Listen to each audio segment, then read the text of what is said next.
kepada pengantin laki-laki maupun pengantin perempuan. Di sini saya adalah kakek kamu. Saya dimintai sama bapak kamu, katanya untuk ular-ular. Namun sebelumnya saya tanya, kalau saya pakai bahasa Jawa kamu bisa mengerti? Enggak. Wong Jawa ya apa? Gedek-gedek. Nyongkon nganggo bahasa ngapak kayak gue? Iya, ya ora apa-apa. Bahasa ngapak nyong anu yo teyeng. Jawa Timuran nyong yo teyeng, tapi setitik wong utuh wong Jawa Timur. Mas Andre karo Rohaya Jati Kumala. Sikine awakmu nemeni kowe ngono kasar banget. Bukan darani Jawa kowe. Saiki awakmu wong loro. Sah agama, sah masyarakat, sah negara. Bukti nyatane kamu sudah ijab kabul tadi malam mendapat surat nikah. Itu adalah hukum negara. Hukum masyarakat, buktinya kamu sudah mengumpulkan masyarakat banyak untuk menyaksikan kamu ijab kabul dan diwiwaha. Itu hukum masyarakat. Dan lagi kamu sudah istilahnya tadi malam sudah istilahnya adat istiadatnya tadi malam sudah dilaksanakan. Sesudah akad nikah itu ada namanya syukuran. Itu kamu pun juga sudah ikut menikmati makan. Itu namanya syukuran sesudah nikah. Jadi kamu terbukti sudah sah agama, negara maupun masyarakat. Jadi itu sempurna. Terusan kamu kan di dalam hati kan tanya, apakah ada mbah yang tidak sempurna? Karena itu katakan sempurna, berarti yang tidak sempurna itu ada. Apa? Umpamanya ada yang diijabkan dengan ijab sirih. Ijab sirih itu tidak punya kekuatan negara. Kalau ada apa-apa tidak bisa mengadu kepada siapa-siapa, karena ijab sirih itu tidak punya surat nikah. Itu kalau menurut agama memang sah, tapi kalau ada masalah itu akhir-akhirnya jadi karena nggak punya surat nikah itu negara tidak menerima di dalam persidangan. Gitu. Umpamanya nanti bagi waris segala macam itu tidak bisa dipakai kalau istilahnya itu tidak sah negaranya. Kalau kamu itu sudah sah negara, agama dan masyarakat. Dan saya di sini disuruh yaitu mengular-ulari kamu atau menuntun ngasih pengertian kamu. Yang pertama sekali kamu menjadi pengantin ini walaupun macam mana kamu tetap belum pengalaman, paling-paling baru beberapa menit aja. Jadi yang pertama sekali kamu harus saling asih, saling asah, saling asuh. Maksudnya saling asuh itu saling mengasih pengertian adat istiadat di lingkungannya kamu masing-masing. Umpamanya Mas Andre di sini istiadat di sini dikasih tahu sama Mbak Rohaya. Begitu juga kalau pas di perkembangan sana itu Mbak Rohaya dikasih tahu adat istiadat sana. Karena apa? Lain belalang, lain ladang, lain belalang, lain lubuk, lain ikannya. Jadi adat istiadat itu berbeda-beda. Itu yang saling asah, saling asih. Maksudnya kamu harus saling menyayangi, saling menyadari atas kekuranganmu. Karena apa? Yang namanya manusia sing jenenge menungsa kuwe kabeh-kabeh sing sempurna anu ora ana, kabeh-kabeh ana kekurangane. Jadi saling menyadari, saling menerima atas kekurangannya masing-masing. Itu anjur kamu jangan istilahnya jangan istilahnya yang paling, jangan merasa bahwa kamu ini umpamanya yang paling bagus, yang paling pandai dan yang paling apa, jangan. Sebabnya opo wong urip nang alam donya iki apik wong sing ngrumangsani timbangane sing gegeden rumangsa. Nek wong gegeden rumangsa pinter, rumangsa ganteng, rumangsa segala macam, itu bahkan tidak bagus. Bagus sing gede rumangsane, istilahnya sing ngrumangsani. Dadi nek wong urip ning alam donya iso ngrumangsani iku mesti apike, ngrumangsane kekurangane apapun itu dirumangsani, dirasa saya ini kurang apa gitu. Jadi kekurangan saya ini sadari gitu, itu adalah yang paling baik.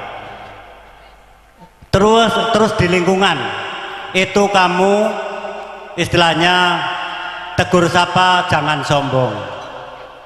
Kepada siapapun kamu jangan diri sendiri, kamu jangan mengagungkan diri sendiri kamu, karena itu tidak baik. Walaupun kamu umpamanya saya tidak aku ora ngular-ulari awakmu, sing sabenere kowe kuwi surat ningkahe ojo mbok simpen, wacanen. Karena di situ sudah ular-ular kamu keluargaan. Umpamanya bunyinya sigot taklik, apabila saya meninggalkan istri saya 3 bulan lamanya berturut-turut. 2, apabila saya meninggalkan istri saya 2 tahun lamanya berturut-turut, atau saya meninggalkan istri saya 6 bulan lamanya berturut-turut. Dan nomor 4, apabila saya menyakiti jasmani atau rohani istri saya, maka istri saya mengadu kepada pengadilan agama dengan membayar uang iwat, itu disahkan. Itu salah satu, tidak semuanya ya. Meninggalkan 3 bulan aja itu sudah mengadukan istri kamu ke Direktorat Agama, boleh, sudah diperbolehkan. Itu maksudnya bukan semuanya, satu di antara 4 masalah itu di antara 1 kamu laksanakan, maka kalau istri kamu tidak ridho, itu mengadu kepada pemerintahan agama Islam, itu diterima loh. Jadi nggak gampang gitu. Terusan mbuh kenang apa nyong ya ora ngerti, wong wadon kuwe kon manjakna, kon manja wong wadon kue nang dalil Quran kono, kue wong wedok ke tugasnya mung dandan, macak dandan kue lho, suguhane wong lanang dari kon kaya ngono kuwi. Jadi kue mbok kenang apa nyong ora denger, tapi umumnya itu yang namanya peraturan itu bisa diroles, yang namanya berat sama dipikul, ringan sama dijinjing, itu tidak begitu. Kudune kowe yen apa-apa kudune musyawarah antarane wong loro. 1, nomor lorone, aku ora doh karo Pak Pengulu mau bengi kok. Lek ana masalah kowe wong loro, jangan secepatnya mengadu kepada orang tuamu. Selesaikan dulu masalah kamu berdua. Jangan dulu mengadu kepada istilahnya orang tuamu masing-masing, tidak dibenarkan. Jadi istilahnya itu pilihan kamu sendiri, itu pun pilihan kamu sendiri. Jadi kalau ada masalah jangan kamu langsung mengadu kepada kedua orang tuamu. Semuanya ini loh, bukan perempuan, bukan laki-lakinya, ini semuanya. Terusan wong wadon kudu ngajeni bojone. Sebab opo? Ada pepatah mengatakan Kalau di dalam keluarga anak dan orang tua, surga di bawah telapak kaki ibu. Tetapi kalau di dalam keluargaan, surgane wong wadon ridane bojone, ridane wong lanang. Nek bojomu ora rida, ora bakalan ngono. Dadi laki-laki pun harus istilahnya dihargai apapun. Apapun itu, umpamanya kamu istilahnya Mas Hendri umpamanya dapat habis umpamanya entah itu dodos, entah itu muat, entah apa saya nggak tahu. Nah, jadi punya duit diserahkan kepada Rohaya Jatikumala. Sesudah itu ini deh uangnya, saya tadi habis muat dapat 1,5 juta. Ojo njur ngitung wis beda 1,5 juta, Mas. Kanggo warisan 200, nggo nyarutang warung 200, terus nggih kondangan kono 200, kurang 100 ya Mas. Matur nuwune kelalen, matur nuwun dhisik, kurangane mengko dirembuk ngono. Iki bahasane tak campur aduk ra karu-karuan. Iki masalahe aku ora nyindir sapa-sapa, ini nggo nganten. Ning umpamane ana sing rumangsane kesindir, nggih mangsa bodho wong aku ora jarak. Tugase aku memang kon ngomong, kon ngandani nganten. Jadi umpamane ana sing rasane kesindir, itu saya tidak sengaja, dan ini kewajiban saya untuk ular-ular nganten. Terusan wong wadon carane ngajeni wong lanang, kuwi yen umpamane bojomu lagi lunga golek duit, kuwi neng omah kuwi ya sing hati-hati. Ora sir gobang gusir canting bolong tengah, pir kene mampir maseri ranang omah. Itu jangan.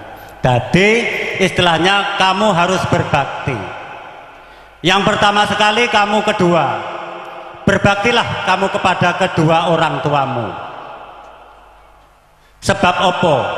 Kowe bisa bagus, kowe bisa ayu, bisa nganti-ngantenan kaya ngene iki, kowe mergo wong tuwa. Semuanya. Terusan hormatilah orang tuamu itu. Karena segala sesuatu sing ngukir jiwa ragamu wong tuwa. Gitu. Jadi hargailah kedua orang tuamu menurut ajaran agama. Terusan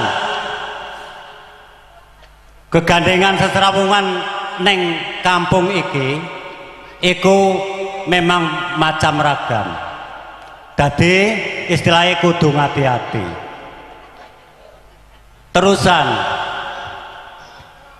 jadi uwong itu jangan sombong, jangan sok, jangan segala macam, karena manusia ini kalau dipikir kecil sekali tidak punya kekuatan apa-apa, termasuk yang ngomong ini. Ingatlah itu di Al-Quran. Di sana ditulis di surat An-Nisa ayat 140, bunyinya Bismillahirrohmanirrohim, innaloha jamingil munafiki wal kafirina fi jahannama jaminga. Artine saat temene Gusti Allah iku bakal ngumpulake marang wong munafik lan wong kafir, bakal digiring ana ing sakjroning neraka jahanam kabeh. Ngono kuwi. Dadi wong sombong klebu munafik. Dadi itu tidak diperbolehkan oleh agama. Jadi nek iso wong kuwi sing lembah manah, sing apik karo siapapun dengan siapapun yang bagus. Tapi saya percaya kepada Mas Endri dan Mbak Jatikumala, Rohaya Jatikumala, karena di situ pun orang pendidikan semua, mungkin ini cuma sekedar mengingatkan saja supaya kamu ingat bahwa istilahnya di dunia ini istilahnya cuma sementara. Jadi semuanya ini harus mengikuti jejak alur agama, alur pemerintahan, dan alur kemasyarakatan. Yang penting kamu harus bisa dituntut, harus bisa beradaptasi dengan lingkungan dimanapun juga, di mana bumi dipijak dan di mana itu bumi dijunjung. Artinya kamu harus bisa menyesuaikan diri walaupun kamu di mana saja. Dumateng sangganipun para pinisepuh lan para lenggah daya, kula ing mriki mboten saged mukadimah ingkang kathah. Saya tidak bisa bicara yang banyak karena tadi sudah ada pesanan, Pak ojo suwi-suwi, engko silek ana sing arep alian. Oh oke, aku yang ngono malah kebenaran, aku ora ewel-ewelen. Kinten-kinten ing mriki kula mboten saged mukadimah ingkang kathah, sedaya lepat nyuwun ngapunten. Nggih menika istilahipun kula atas nami wakilipun tiang sepahipun Sri Penganten Putri nggih menika jantur nganten utawi ular-ular nganten sagedipun namung seklimah sanget sedaya lepat nyuwun pangapunten. Saderengipun kula tutup nggih menika wonten pepatahipun, jenang sela wader kali sesonderan, jenang sela menika kapur, wader kali sesonderan menika iwak sepat, mula batangane ngapuranto yen wonten lepat kawula. Nedha kupat janure tuwa, telasak juga langkung sesigar. Sedaya lepat nyuwun ngapura sebab kula mboten nate belajar. Alum-alum godhonge suruh, yen alum enggal sirami. Matur nuwun dumateng sedaya para rawuh ingkang sampun kersa anggrawi wonten ing dalemipun sederek miswan kanthi nggih menika pawiwahan wekdal ing dinten enjing menika. Cekap semanten sedaya lepat nyuwun pangapunten, kula akhiri wabillahi taufik wal hidayah. Assalamualaikum warahmatullahi wabarakatuh.